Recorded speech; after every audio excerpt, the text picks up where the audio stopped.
All right, I'm just got my upper together already. I took this lower, this is an Arrow Precision lower off a different AR I have. Let me get this other one set up.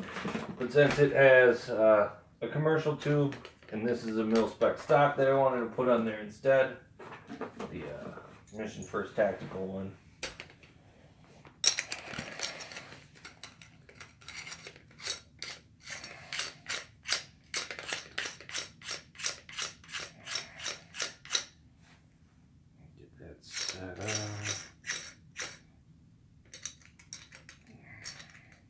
End plate.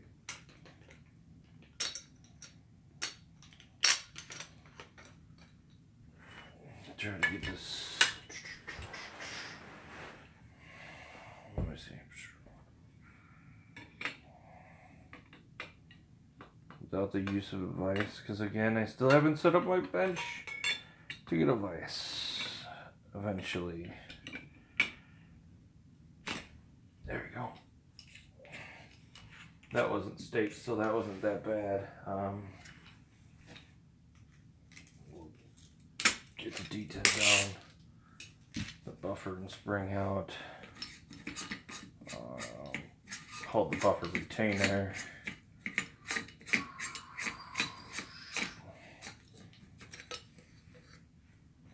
It's probably more. This view is even better. An interesting feature that somebody took for the threads and leveled them out so that end plate can spin. I totally forgot. So the nice thing about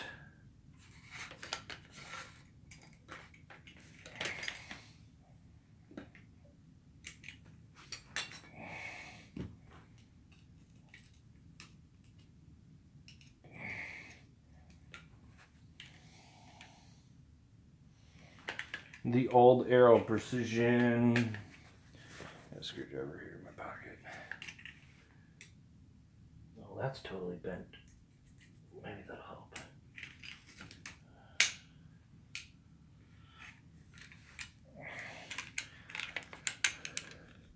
The old Arrow Precision lowers used to come threaded, and on some of my other videos I actually thread a small set screw in there, so when you need to change a stock like that, it doesn't shoot out.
I've totally put ARs together without any of the proper tools before, so yeah.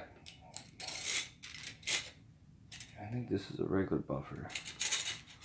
Feels like an H buffer. I could weigh it. I need to bring my mailing scale up to my parts room here. Get that in there. That's a junk screwdriver.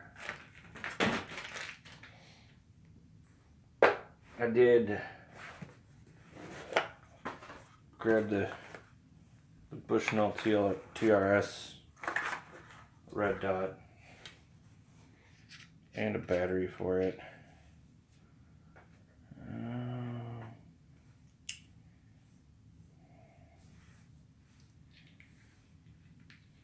The TRS 25, I believe it is, yeah. This is actually a pretty choice cheap red dot, if that makes sense. by choice, I mean you get a lot of bang for your buck out of the Bushnell. I mean, they make a bunch of micro red dots like that out of China or whatever. Yeah, but definitely, I mean, recommended in my eyes. I'll get it together because I want to know where to put my hand stop.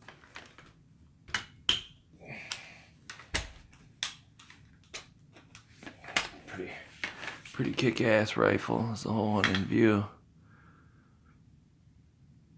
Concussion brake.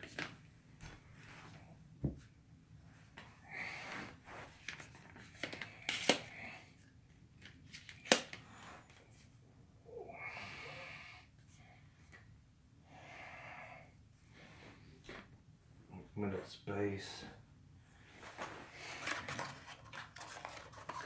See if I can get these.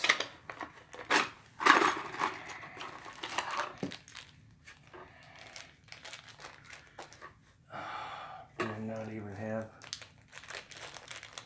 So disappointed that I don't even have.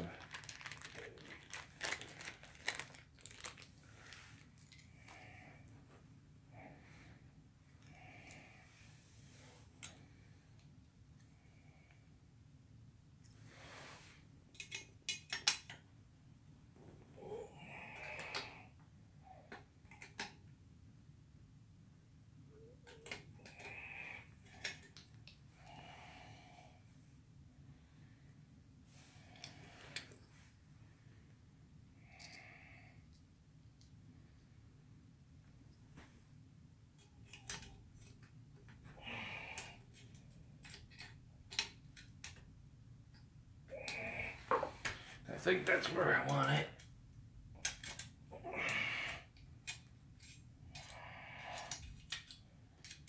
All the way to the front. I can stretch like that. But I'll be right back. I gotta grab the correct Allen key for that.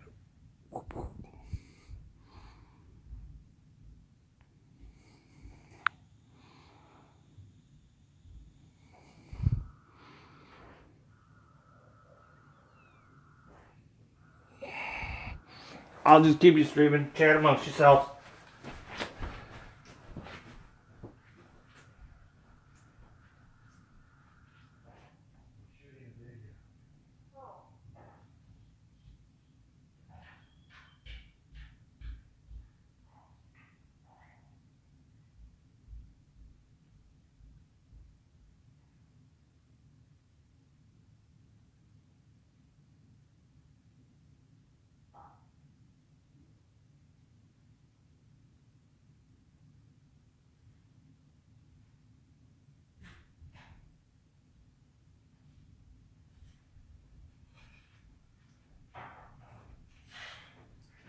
Back.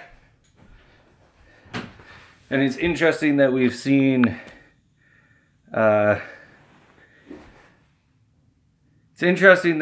key mods replace the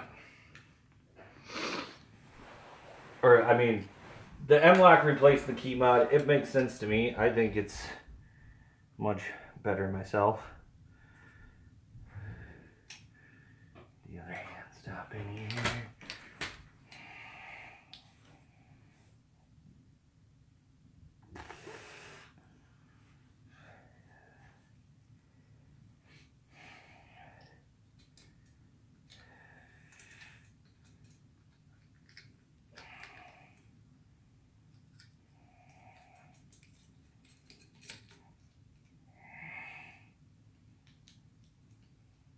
As a connection system. To me, the key mods are just like, they're meant for shelving units that you push down.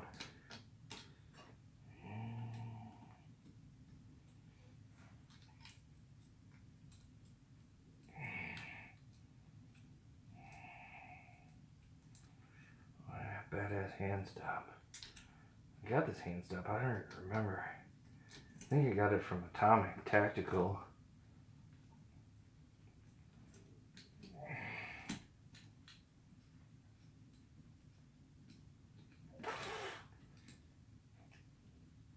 Oh, there we go.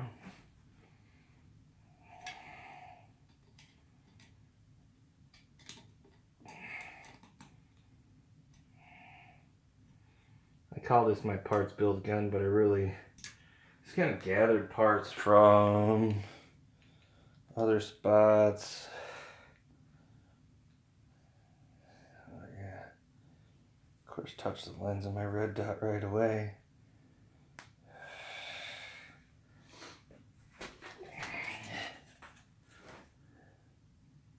I still feel a little stretched, but I think if I actually take it in, I'm good with that length. I like to place my red dots as far forward as I can get them. You can even place them on the forward rail. I don't know. I heard one guy call me a dumbass, or seen one guy call me a dumbass for that.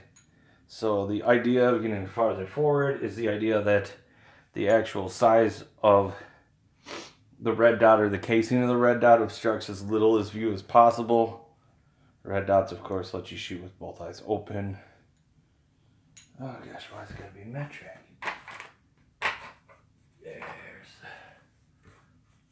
I love how everything comes with an Allen wrench, and I have like a bazillion Allen wrenches of different sizes, but when you ever need one, you never find the right size. That's why I like to keep them in the same box of everything. I have boxes of red dots and stuff that I don't even have anymore. Throw in the box before I get it put on.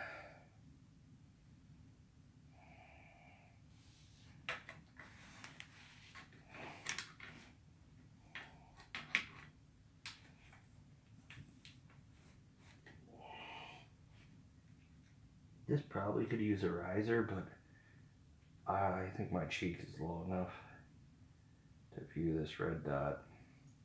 These styles work well on stuff like the Chris Vector, stuff that have a higher rail to bore access. The SIG P556 AKs and stuff, since they have such a high rail compared to where the bore is because of the gas piston. Yeah, ours you can get the riser, but you can get down on one of these. That's my, get that front installed. What do you guys think? You like it? Super sexy?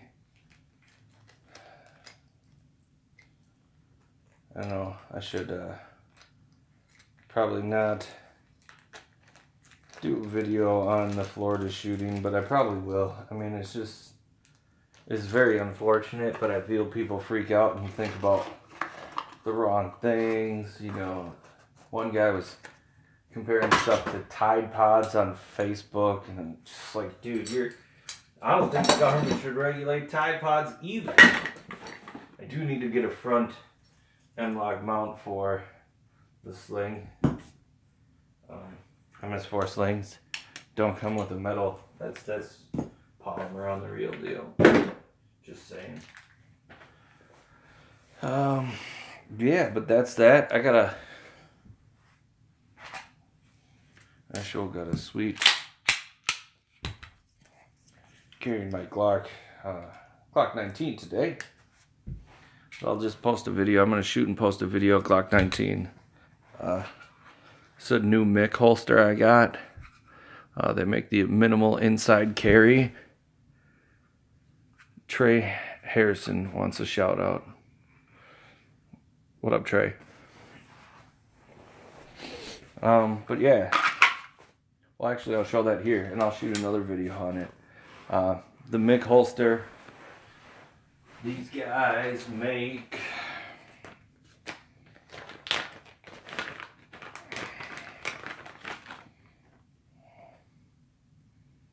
Mick holsters. So I did see this Kydex. There's Kydex belt clip holster, and it's actually really comfortable. I kind of like these holsters with a clip because, let me see if I can back up and get it in view.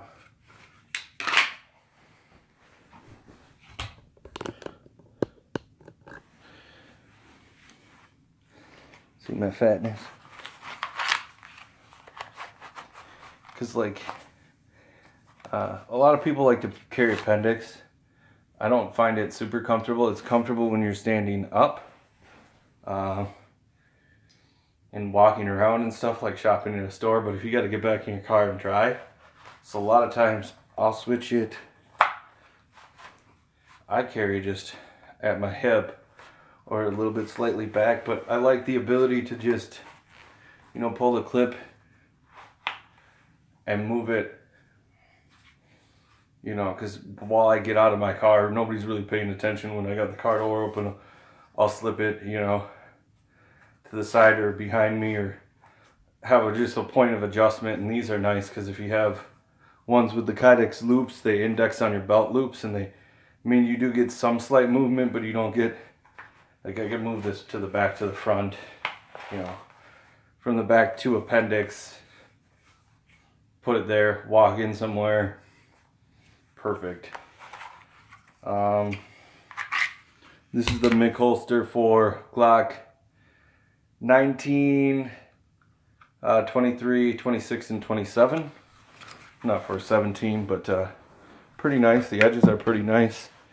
Thing to watch out on these holsters, if they don't have, they don't take the time to make smooth edges, you know, they're really not all that comfortable. Just make sure we got the AR in view just to piss off those liberals out there.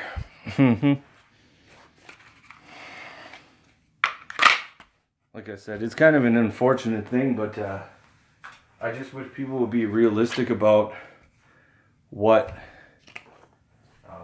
is the bigger problem. You're probably probably more than 10 times more likely, 10 times more likely to get shot or killed with a gun by a criminal element, as compared to, I mean, like don't get me wrong, mass shooters are still criminals, but more likely to get killed by like a gangbanger criminal, just somebody trying to rob you, do a home invasion, than an actual mass shooter scenario kind of incident. So let me talk a little bit about MIC, because they make this holster, which is the minimal inside carry holster. It is basically a string that you loop around your belt or your belt loop, and you put on the trigger well of any Glock, any double stack Glock. So it doesn't fit the 43 and the 42. Yeah, 42 and 43. But you just have, you know, and once it's on your belt loop, you can adjust it all around, pull it up. And it does have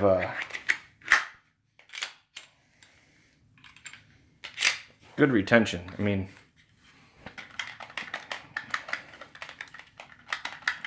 right? So it's important. Kydex, that's why I like Kydex. Got good retention. Same thing with this holster. Well, that was a biff. But it's got, I don't know why I did that. Maybe it wasn't all the way in. That's always good. But basically, I seen these guys. I was looking for a Kydex holster for the Glock for inside carry because I have a phalanx defense. Let me grab that one real quick too. It's in the other room.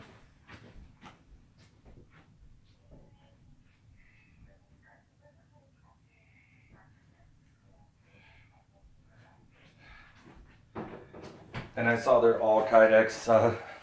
This one's a phalanx defense. I've done a review on that one. You can check it out. I really like this holster, but this is the kind that just, this is an outside the waistband and you put over it. But so MIC makes that small holster, and I was looking for an inside the waistband to complement that holster. I mean, this is just fine in the winter for me. Wear a coat long enough to cover it up. But like, I went to Buffalo Wild Wings. So in Buffalo Wild Wings, they have signs at all their stores, but I totally carried in there and had, you know, my Glock 19, and nobody even knew at all that I had it. So that's kind of, for me, conceal and carry, you remain concealed. So I have two of these MIC holsters. One I did, you know, I pulled my gun out and put it on my coffee table and made it safe and slept on this one, and that's how I cracked it. I have seen people, or heard that people crack them when they, instead of slipping them on from the end, they actually just push them on like that and it expands and cracks. But Kydex is great for retention. Even this one that's cracked it retains the gun pretty well. So I know them from making this holster, and this holster is cheap. You can get them for like 15 to 20 bucks. The original Mick, I think, is 20. And I believe these guys are the ones that have the patent on that holster. So I ordered this holster. They canceled my order on eBay and sent me an email or sent me a message on eBay. Said, hey, we're really sorry. Our mold for this gun broke. We've canceled your order, refunded it. We have a new mold on order. We will, as soon as we get the new mold, we will send you out a new holster. Free of charge. I said, okay, that's sweet. Like, I would have still been willing to pay for it. That they went above and beyond, did something like that. And I was like, you know what, you guys, I'll give you a shout out. Thanks. Have a YouTube channel. So I'm going to kind of do a video on that next and just kind of give a shout out to the Mick holsters in my next little video, because, you know, I think it's above and beyond that they treated me nice like that. Same thing with KM Tactical when I gave them a shout out, and I was just like, hey, if somebody's going to go above and beyond to give me some coolness of the video, that's what I'll kind of do. Alright, thanks for watching.